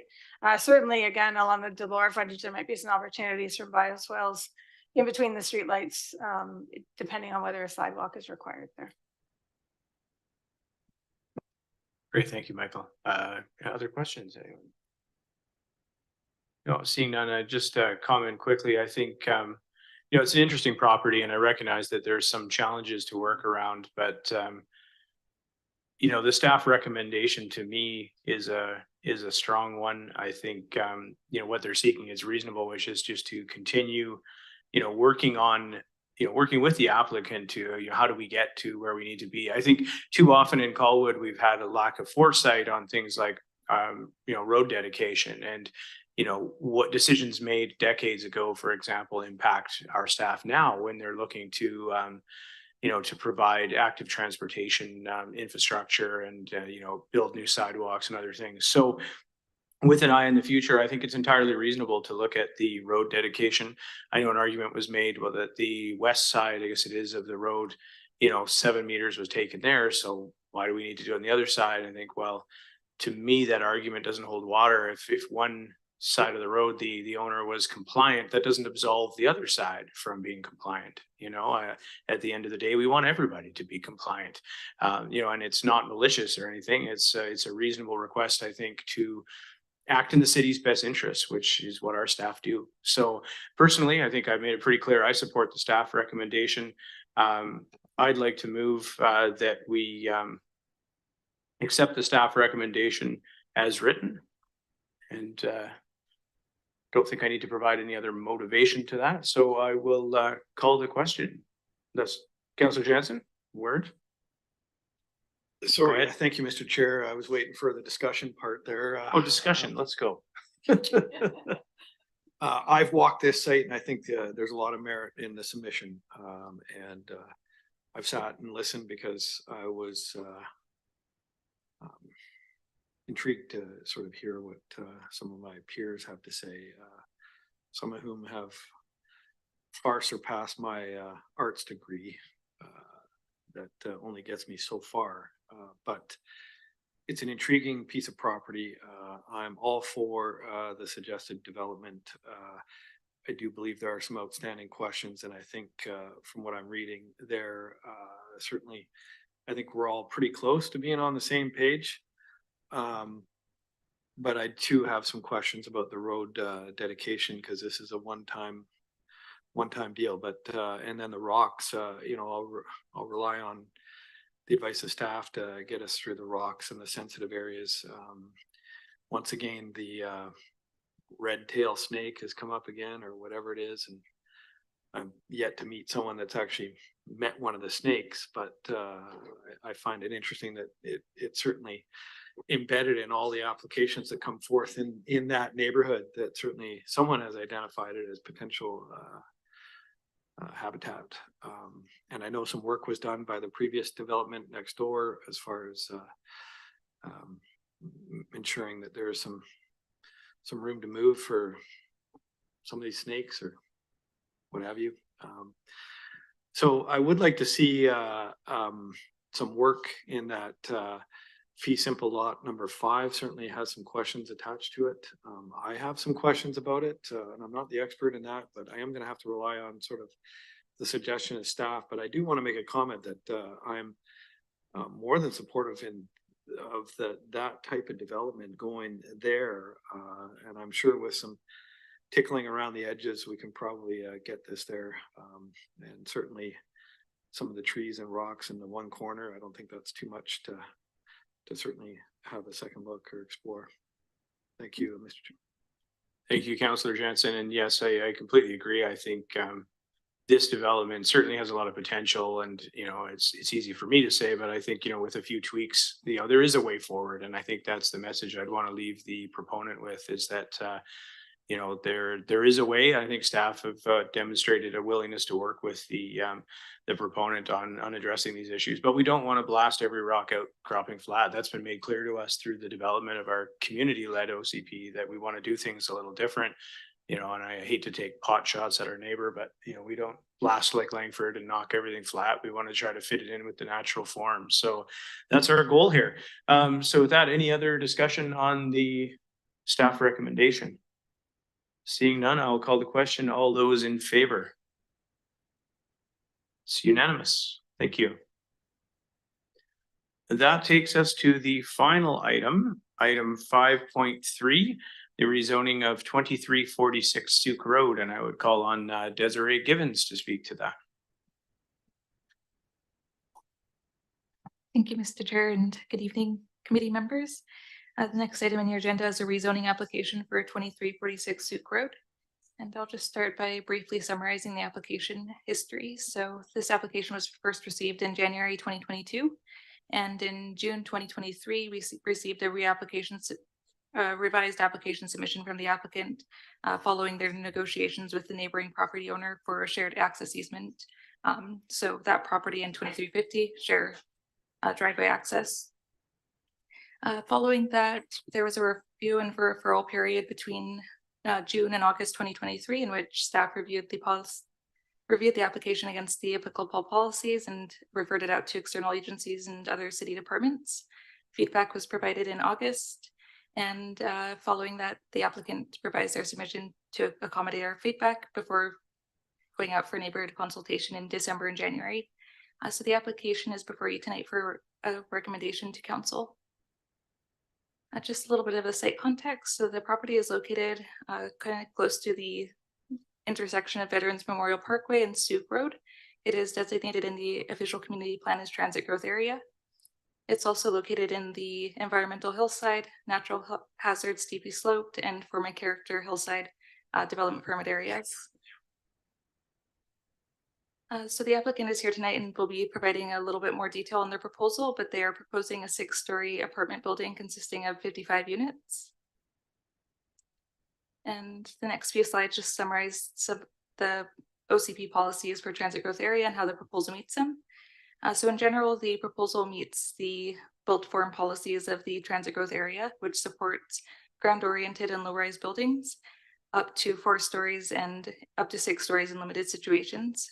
So the OCP doesn't state what these limited situations are, but it's understood that it's when the proposal includes enhanced urban design to mitigate the additional 2 stories. And in this case, staff have in the past understood applications that are adjacent to single family homes as needing to mitigate those impacts by scaling down the development. So with the case of 2346 Sooke Road, they are located between 2 6-story apartment buildings, and they don't have any adjacencies at the rear either. So in this case, 6 stories would be supported by the OCP. The OCP also supports a floor area ratio of 2.5, which the applicant is proposing. So the OCP also has policies around scaling down the development as it approaches lower scale single family residential. As mentioned on the previous slide, this property is not next to any of those adjacencies, so this policy doesn't really apply. Proposals in the transit growth area also need to demonstrate improved public realm for pedestrians and transit users. The applicant is proposing to provide frontage improvements along Sooke Road, which will include road dedication to achieve a 30-meter cross-section, as well as providing a frontage improvement that might include things like sidewalk, bike lanes. This is yet to be determined, as it will be referred to the infrastructure committee for determining what that final cross-section on Sooke Road will look like, but they will be providing these amenities, which demonstrates that they meet this policy in the OCP. And then the OCP also does require that developments that are in the transit growth area demonstrate compliance with site adaptive planning principles if they are located in a greenfield or hillside environmental development permit area, which this application is. The applicant has provided a site adaptive planning rationale as part of their package, and they've retained a biologist to identify the buildable and non-buildable areas of the site, and demonstrating that they're proposing to locate the building in the area of least constraint. They do have a wetland that's located at the north rear end of the property, which they're proposing to preserve through a Section 219 environmental covenant. And this has been included in the staff recommendation. So as council or as committee members might remember, staff did propose a transit growth area template zone, which based off of the previous rezoning applications that have gone forward, we understand that this is meant to apply for all future residential or all future rezoning applications. So we have not applied the transit growth area 1 zone to this one, as this application has been considered in stream and has been received well in advance of the adoption of transit growth area 1 zone. So in that case, we are supporting the applicant's proposal to apply for a comprehensive development zone, which is a site-specific zone designed specifically for this proposal. And the regulations are shown on this slide, as well as included in your agenda package. This slide just kind of summarizes the communication to date. So the applicant installed a notice sign on the property, and they've conducted neighborhood consultation in accordance with city policy. In terms of next steps, following this, the application will go to the council for decision. And then prior to the application receiving first reading, or the bylaw receiving first reading, it will go out to the public for input, and then bylaw readings following that. So the staff recommendation is to rezone the subject property to the CD 41 zone, subject to the following conditions on this slide. So that includes acceptance of the traffic impact study, dedicating the portion of the Sooke Road frontage as road, and then registering a development agreement on title. The other options before you tonight include deferring the application for further information, denying the application, or some other option selected by committee. And as mentioned, the applicant is here tonight and will present now, and I'm available for questions if you have any. Thank you. Great. Thank you, Desiree. Just quickly before we go to the applicant presentation, and I apologize, I didn't do my homework in comparing the two, but we're looking at a site-specific CD zone versus the transit growth corridor zone that would apply generally up and down the rest of the way. And you mentioned because of time on this, that this predates the implementation of the transit growth corridor, but are there negative ramifications of applying that zone to this specific property, to the proponent, to the city, or is it just simply not feasible? I'm just trying to understand why we wouldn't maybe lump that in with that zoning. Thank you for the question. The application would not comply with the TGA 1 zone, similar to the application at 2324 Sooke. The transit growth area 1 zone was really envisioned to be a template zone that considers where height and density should be supported in relation to adjacent single family residential. So ensuring that the proposals will be able to achieve a great setback and providing a gentle transition and scale to those single family. And because this one doesn't have those single family adjacencies, staff didn't find it necessary to ensure that they're compliant with this zone. So we do support a CD zone in this case. Sure, okay, no, and that clarifies it, so it is around the setbacks and stepping down and so forth. Okay, so, yeah, I just wanted to better understand that before we moved on. So at this point, I think what I do is invite the applicants to present. I think we have, oh, sorry. Just gotta press a button on the podium there. Yeah, just at the base of the mic. There you go. Mr. Chair, members of the committee, my name is Dean Strongathar. I'm a planning consultant here with the owners, Garrett Campbell and Marcus Juris. And also up on this with us tonight is the architect Nick Bray. I will go through a very brief presentation. I think the planner's report and her comments explains things quite well. And will answer any questions. There's a couple of things I think that would be relevant. Hopefully I do this correctly. Just as the planner says, this is on two very key corridor intersections, Sooke Road and Jubilee Parkway. And so therefore it is very much a growth area and very much a transit area. You can see the area, and this is a zoning map, so the area in green is not park, it's multifamily dwelling, and 2346 is the subject of this rezoning, and similarly the one immediately to the west of that is also subject to a similar zoning. We'll show you comparison drawings between the two projects. It's about a half-acre site which slopes significantly from the south to the north down the hill. The current plans that were submitted to council to staff are for 55 units. I think for sake of full disclosure, over the last couple of weeks, we've been actually looking at the plans, and there has been some business planning work done both with the cost consultant as well as with the marketing folks. And so we have been actually looking at some of the extremely large one-bedroom units and a couple of large two-bedroom units to actually combining it to actually be able to create additional units beyond the 55, but would not A, increase the site coverage, B, increase the floor space, or have any variance with respect to parking, whether it be vehicle parking or bicycle parking. But it is something that we are looking at, and obviously as we go through that process, we'll be working with staff on that. One of the requirements that we have to do is a parking study and a traffic assessment, as the planner reported. So we would obviously be doing that assessment if as we kind of go through this exercise with the architect. We would obviously go through based on what we see if there was any revision to the number of units, but as I say, emphasizing there'd be no change in the actual floor space or site coverage or any of the kind of the exterior functioning or appearance of the building.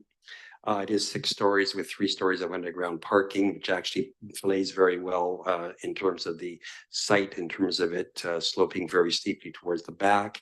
It also mirrors the building immediately to the west, which has a similar kind of parking plan.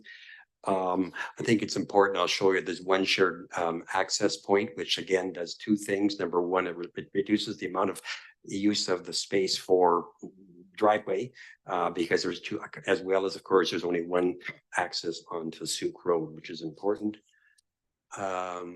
Again, this is a picture of the proposed building immediately to the east of us, fronting along Sooke Road. So in terms of the larger of these 2 pictures, our project is actually immediately off kind of at the bottom end of that picture. So you can see again the other project that was built, the townhouses that are farther on the high side of that one picture. And similarly, this is the project that is on the other side of the application in terms of what has been submitted to the city, and it too, as I say, is a 6-story building. So you can see I think contextually, I think it was important to kind of show this, so you can see the relationship between the 2 projects on either side as well as ourselves. If I go to the next slide.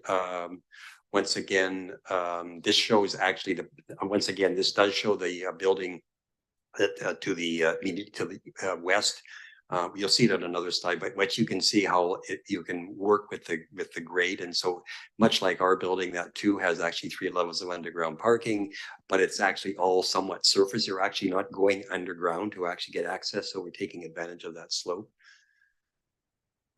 Here's just again wanted to emphasize the fact that the common use of a driveway and how that can actually reduce the amount of site coverage, and I think more importantly, given its proximity to the intersection, that you're only having one driveway access for the two projects.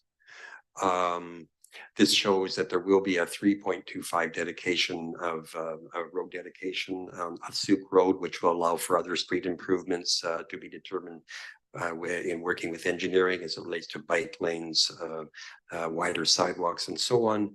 And then you can see, and unfortunately, it's an awfully small slide, but those little dots within the site are actually elevation points. And as you kind of go downhill towards the north, where you can see the strata plan, that is the area with the covenant area, and there's a wetland that will also be covenanted, which is, as say, at the very north end, northwest end of the site. Once again, sorry if I'm not speaking right into the. Can you hear me? Okay, my apologies for that. Once again, you can see just the basic project data, and I would just once again point out the number 55 is what the plans that have been presented. We are looking at perhaps being able to actually add units to that, but without doing anything to change it. Once again, the site coverage or floor space. Once again, I think I can go through this quickly. As I say, the planner referred to this, but I would just emphasize the bottom point that we are aware that we have to do a traffic impact assessment, and that traffic impact assessment would be based on the final number of units that the architect has just been working with over the last week or so. Once again, this is just a site plan which shows the building relative to the green space on the right-hand side of this drawing, which goes down the hill into the covenant area. And again, it shows the common access. You won't be able to see this very well, but this is obviously the main level. And I think if I actually just carry on, you can get then there are floors 2 and then the floors above 2 to 6. You can see going back that there's quite a bit of articulation to the building frontage, even though it's relatively long and linear, but there's articulation as you go from south to north, in fact. And if I just go to so here's it shows you in fact, the 3 levels of underground parking. This is actually level 1. So where you can see on the kind of the upper left-hand side of the screen, that's the entrance into the first level. And that also allows all the visitor parking is in that very first level. So it's not fully underground. So I know the comments that were made for the application that made to you tonight on the first application with the concern of visitor parking being right underground. In this instance, it's actually a very simple route, and it's not really underground per se, but it is under the building. And so those first approximately 12 stalls are all visitor parking. And then there is you can see the line where there's a gate that would then have controlled entrance to the actual parking for residents. And once again, this is the second level of underground parking where, again, because you can see the actual entrance is roughly in the middle of the building. And then the third level of parking is the entrance is roughly at the end of the building and the north end of the site. And you can see the amount of attention that's made to store both bicycle storage as well as storage generally for residents. This is just an exterior rendering of the site, not quite in context of the 2 buildings, but a little more artistic. And that's just taken another rendering from the northeast corner, where in this instance you can see in the faded version of the project to the west. And again, this kind of gives you a little bit of a sense of the front entrance, which is the photo on the left-hand side, and then an image taken from the west side, looking towards the building. And just in closing, we believe it's a clean, elegant design. There again, the importance of having that shared access with road dedication for future road improvements. It is on a very key intersection, and we've had both the arborist report and the biologist report provide recommendations with respect to the preservation of the wetland and the sensitive areas. And I think with that, that's the end of our presentation. Thank you very much, and happy to try to answer any questions. Great. Thank you, Dean. Appreciate that and appreciate the detail. Turn it over to committee for questions. Okay, Kathleen. Thank you for your presentation. I missed the one slide on the number of bike spots that you will be or propose to provide. Secure. It meets, I know it meets the bylaw. Do I have it here? I think I do, just a sec. Total bike part 73. I take it there's no infrastructure for e-bikes? That was a question that was raised before. I don't have an e-bike, but I do have an e-car, so I'm very aware of the importance of having and actually get it. So yes, there will be extra plugins for e-bikes. I'm more aware of the growth in the e-bike business. Okay, and this is maybe a blended question for you and perhaps Ms. Gibbons. I'm a little confused because I see in your material you're talking about it as a CD transit growth area zoning. So I use that loosely when I say it. That's just me saying, I know it's a CDs, it will be a CDs zone. Ms. Gibbons, I suspect that even though the zone might not be called a transit growth area, it's still in that corridor, right? In terms of the official community plan, we want to encourage alternative transit and bicycles and e-bikes. Yes, exactly. It's in the transit growth area. So we do expect to see development that supports a mode shift on Sooke Road, and I think Kelly Road is also designated. But yes, so it's in the transit growth area in the OCP, but not in the TGA1 zone. So question for both of you. Again, I'm a little fixated on parking. I note in the bylaw amendment that you have a parking covenant that references a bylaw where you need to have one parking spot per unit. I'm confused because as I recall, the last apartment type style unit, again, I guess it was in a transit growth area, but it was in transition. But there was no, I've not had any understanding that there was that restriction. And we in fact recommended that the developer be allowed to charge extra rent for a parking spot. So I'm wondering, is there movement there or are we restricted by the bylaw? So either of you, where we stand, just trying to make this a really good transit growth area and encourage bikes and transit. Yes, absolutely. That's a great point. In the previous application for, I think it was 2054 through 76 Sooke Road, we did recommend unbundling the parking. And so council decided on that application to revert back to having the parking bundle, again, just to avoid spillover into the on-street parking. However, staff would definitely recommend or be supportive of having the two, having parking be paid for in anything to support active transportation. So if you'd like to remove that requirement, I don't see any issues with that. Yeah, I'm just wondering why that covenant is there. Are we stuck? And you know, maybe a nice gift for the developer. I don't know. But again, I really want to drive hard on this notion of you know, reducing our car reliance. So e-bikes, bikes, transit. So if that, I would, my preference would be that we give the developer that leeway. They may choose not to. I don't know your business model. I don't know who your target market is, but if it is an option, I'd like to facilitate that as an option. Okay, thank you. Thank you. I guess my only comment would be, yes, I would support your position. When we did see the report, I did mention to the owners, I said, I'm surprised this is not uncoupled so that there is actually more motivation potentially for actually to have an e-bike. So we would very much support your position. Great, thank you. I just make a quick comment, maybe just to clarify the position on that. One of the issues that council has faced was a previous reduction in parking in the Colwood Corners area, the Ani development, where you see you know, also a heavy transit kind of growth area.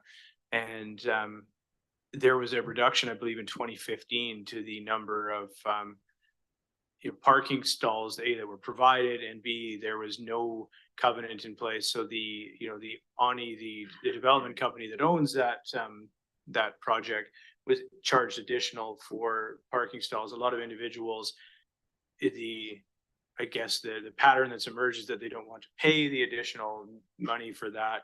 And so the spillover effect into the surrounding streets has been quite problematic for the region, for bylaw, for council. So there is a preference, I would say, from some on council to kind of couple parking with the unit.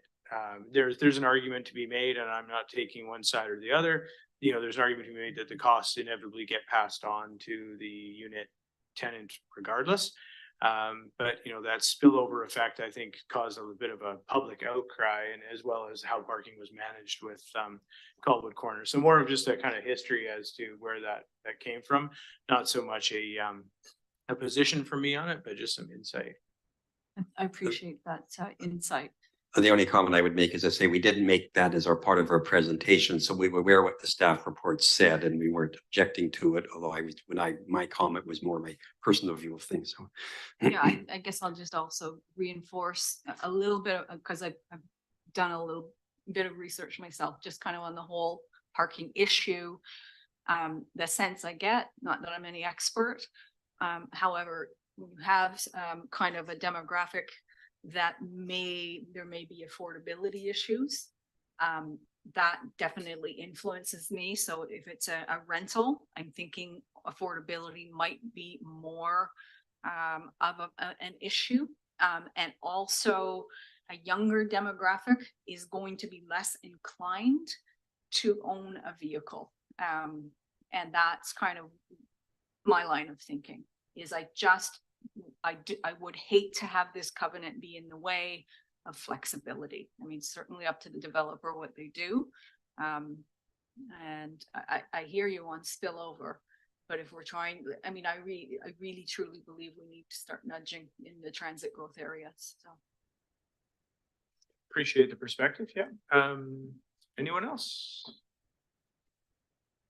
Mr. Holm. Thank you very much. I don't necessarily have a direct question regarding the parking or the purpose of the application. It's more or less a comment about the development. First off, I'd like to say you have a very interesting and very difficult plot to develop on. So I recognize that. So in order to resolve some of the circulation and grade changes, I do see the challenges, and what you proposed is quite nice. I like the way you addressed the access to the different levels along the shared pathway. That was great. My comment, and it's really not, like I said, it's not so much about the parking, it's about I guess it would be the east elevation that's between your building and the building where there's another townhouses and buildings. And I wasn't sure what the setback between the two buildings were. I know you mentioned on the west side, you've got some articulation happening in the facade, but on the east side, I believe, it looked fairly straight. And I'm just curious what that sort of condition would be. are we now to set back to the townhouses or to the adjacent? No, to the adjacent apartment building on the townhouse plot. Nick, who is the architect also, and Nick, can you answer that? Yeah, absolutely. It's we're about the building itself, as in the upper stories, the accommodations, just between 2 and 2.5 meters away from the property line. But the parkade is a little closer than that. But on that side, on the adjacent development, the development to the east side, they have a very similar access road that goes down the hill in the same way as the one that we're proposing. So that access road actually sits between the two buildings. So there is actually quite a distance between the two buildings there. Okay, no, that was what I was curious of, what that relationship was. Yeah, thank you. Great, thank you, Michael. Any other questions at all? Councillor Chance. Just tell me when to get away. There you are. Thank you, Mr. Chair. An interesting discussion about parking. In fact, I had missed it. It was in my questions. Are we coupling the spot with the unit? And I see that there is a suggested covenant there, which I had missed. And I guess I see that as resolving perhaps some of our issues in some of our locales, and perhaps it's not as relevant in this particular location, but in the inverse, if someone assumes a parking spot and doesn't have a car, presumably they could move to monetize that somehow or shift that to someone else in the building if they so wished. But I think that covenant is a direct result of some of the pressures that we felt in other areas, and the shall we say the use of the parking spot as a commodity, less so as something to occupy a vehicle for somebody who lives in the building. So we have created some situations for ourselves in certain areas. You talked about reconfiguring the units within the building, but I didn't hear you suggest what impact, or if you did, I missed it, that would have on residential parking. Am I still on? Yes. So it's only very preliminary, but we would still meet the bylaw requirements. So there was enough flexibility in the parking to add. We would also be able to add the commensurate requirements for parking, as well as obviously bicycle parking. I mean, and I liked your mix of units in the building, and we do need, larger units that can assume. Yeah. Still looking at, just looking again, that's why I don't want to say something as we're going through this process, but still looking at approximately the same mix in terms of the percentage of 1 and 2 bedrooms and one and plus den and 2 bedrooms and 2 bedroom plus den. Perfect. And the FAR, it's all within the FAR. And no change to the FAR or floor space. No. You hit on the bike parking. They all need to be plugged in now, whether it's a bike or a scooter or what have you. A question for our engineering team. I'm interested to know what this is, the rezoning application. I get it, but can we speak a little bit about the Sooke Road access to that plot and what the thinking is? Because I know what I'm thinking, and I'd love to know if we're all on the same page. Why don't you share what you're thinking? Well, it's got to be. I mean, in my mind, this has to be a right in, right out entryway. If we're thinking that someone's going to try and turn left and cross the left turn bay for VMP, I think that would be a bridge too far. I agree.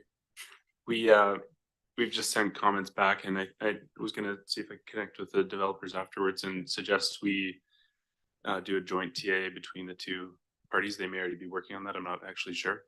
But this is actually a culmination of quite a bit of negotiation ahead of time. There was a condition of the rezoning. So having this joint access is definitely something staff supports. Okay. Now the treatment of that and how it interacts with Sooke will be again a negotiated outcome, but the first pass, it's right in, right out.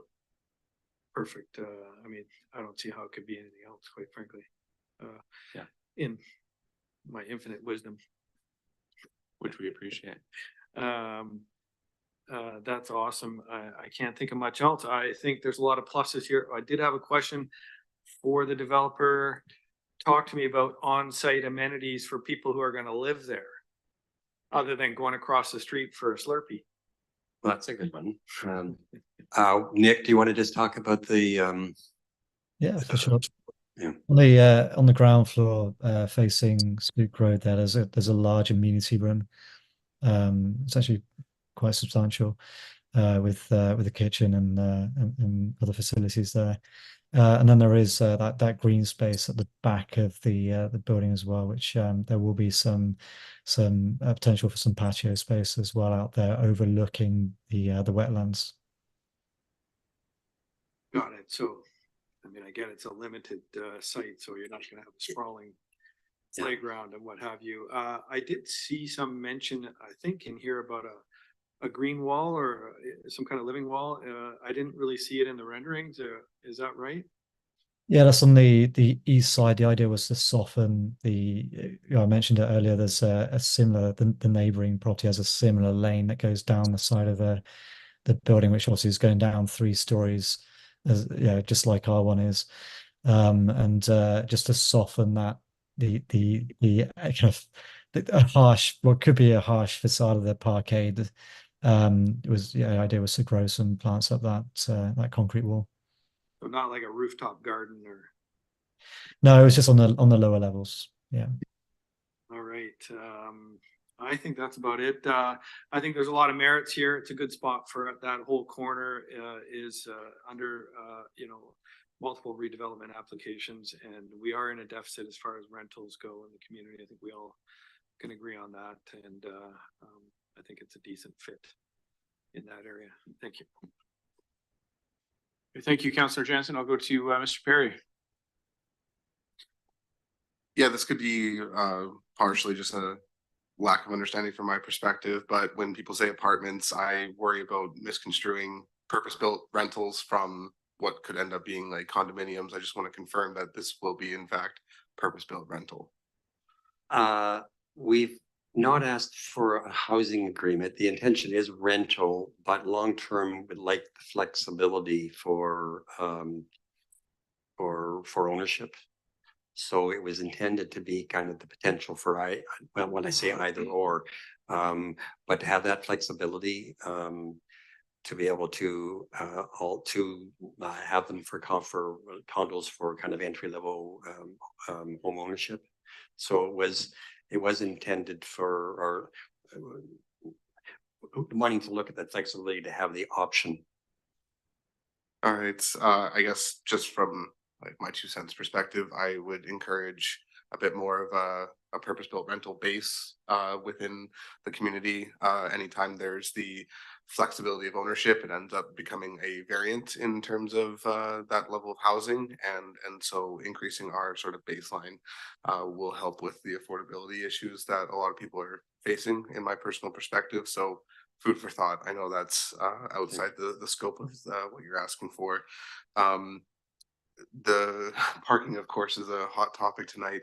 I did also think of the coupling of parking to the units. I know that one of the major reasonings against having it be decoupled is the spillover, and when considering this particular site, I don't see any opportunity for spillover, and as long as there's a clear framework for showing that the cost of rental could decrease notably through not having that, I'd be very interested in that.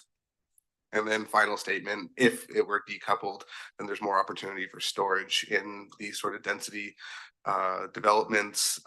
When seeking extra floor space, the first thing that goes is closets and other sort of nooks and crannies that people can place their things. And while clutter is obviously undesirable, people do have things, and a storage closet, and not just a tiny little sliver inside the back alley room in the bowels of the mechanical area is definitely something that I would think is a great way to show value to the people that could live there.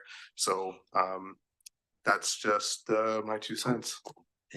Thank you. I'm very much aware in terms of the storage, and actually even as is, there's in the 3 levels of underground or below building parking, there's quite generous areas for storage. So I'm most mindful of that. So that's a very frequently made comment. Great, thank you. Any other comments, questions? Sorry, Oh. Probably ahead, shut please. off a little too early. I guess I wanted to entertain the idea of amending it where we are advocating for maybe a purpose-built rental, advocating once again for decoupling of parking. Are you proposing that motion now, or I'm willing to. I don't know process. I might suggest that you separate that if you're proposing a motion. I would say this, if you don't mind, is that on decoupling the parking, I think personally, and again, I can only speak for me, as one seat at the council table, I'm amenable to that. I mean, I think it's a site specific issue, as we know. And I think in a transit corridor like this, where you've got a high density project on either side, you don't have, a single family residential neighborhood that's going to feel the brunt of the spillover. It's a logical place for that. So, there's an argument to be made, and I'd potentially make that argument. So I'd be happy to see that amendment. I think, puts the onus firmly at the council table for folks like Councillor Jansen and I and the rest of the team to decide, are we comfortable with that on a case by case basis? And I would suggest that I would be. I think in the second piece you mentioned, the, you know, specifically on dedicating this as a purpose-built rental, I would ask staff about the viability, even the legality of that, first of all. And I'm less inclined to sort of, if I'm being candid again, for me, I would support the former. I'm not sure about the latter. I don't know if such an ideological kind of approach is something that I'd be comfortable with all coupling together and pushing forward. I'm not saying I don't disagree with you necessarily. I think the premise is a sound one. But anytime you've got two motions that may or may not, you know, see support, it might make sense to Happy to decouple them, just the two talking points. But I see Desiree's there too. Maybe she can give us some insight on the piece around the rental. Certainly. So we did talk with the developer about potentially securing the building as a purpose-built rental for a period of 20 years. We also talked about doing it for 5 years. The applicant is wanting flexibility around the just to accommodate potential market conditions in the future. Whether it's they're not entirely sure if it's going to be viable to do rentals in the future. So we are amenable to offering that flexibility. But in terms of if that is something that council would like, I'd probably defer it to the applicant to see if that's still a possibility of securing the housing agreement and making sure that it's a market rental. Just sorry, and Councillor Jansen, I'll get to you in just a moment. And I, speaking again to Mr. Perry's point, I'm sorry, maybe for Desiree or Ian, just on the on that topic, I mean, would it be desirable for staff, for example, if a motion was put forward that directed staff to discuss with the applicant some term on, you know, on making it a purpose-built rental, rather than define that today and say, okay, it must be 10 years, 20 years, simply direct staff to enter into those discussions with the applicant with an objective of reaching an agreement and then not imposing one from, or attempting to impose one anyway from this table. Certainly, we'd be happy to negotiate with the developer prior to bringing this back to first reading. Great, thank you. Councillor Jansen. Thank you. An interesting couple of points, and I hadn't thought of a couple of things. So there's a lot of decoupling going on here tonight, but I would be in favor of separating the parking spot from the unit in favor of the other option, which is an increase or some kind of finite period of rental. We have done that before. There are some buildings here that have agreed to a term, whether it be 15, 20 years, as I recall. So I would be open to that. And I was going to suggest a couple of term limits, but I like what you've suggested there, that we allow staff the flexibility to negotiate that. Thank you. Thank you, Councillor Jansen. I think if I may, I might put forward a motion and see if we can come to agreement on it. But first, I did have another question. I didn't get to one of my questions. I noted in the arborist report, or the tree management report, that there was reference, you know, there's the usual kind of western red cedars and firs and what we normally see, but there's also a Pacific dogwood labeled number 655. And the opportunity existed to excavate and maybe relocate that on the property. I just wanted to determine if that can be something that we lock in.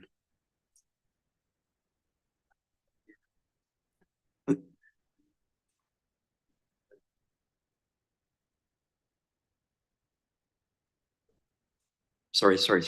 I would prefer to defer that to the arborist, as Mackenzie Talbot, are the arborists, because they do identify it.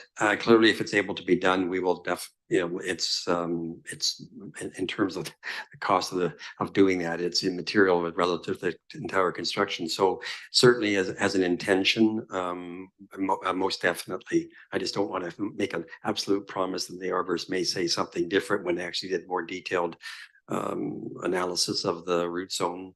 But certainly in terms of being able to dig it up and move it, absolutely, that would be the intention. Okay, great. Certainly, I mean, just for staff, just as a general reference point, I think if that's something we can explore, I would suggest that, if it does state it in the report as something that's viable. So, if when it does come to council, if we can look at that. That being said, then I think what I'd like to do is motion that we accept the staff recommendation, however, decoupling the parking from the unit per Mr. Perry and others.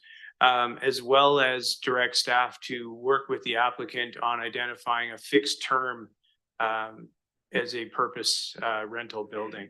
And Amanda, if you'd like to wordsmith that, however makes the most sense, but that's the general motion I'll put on the floor. And I think we've all spoken a piece on it, so I will relinquish to anyone who wants to discuss.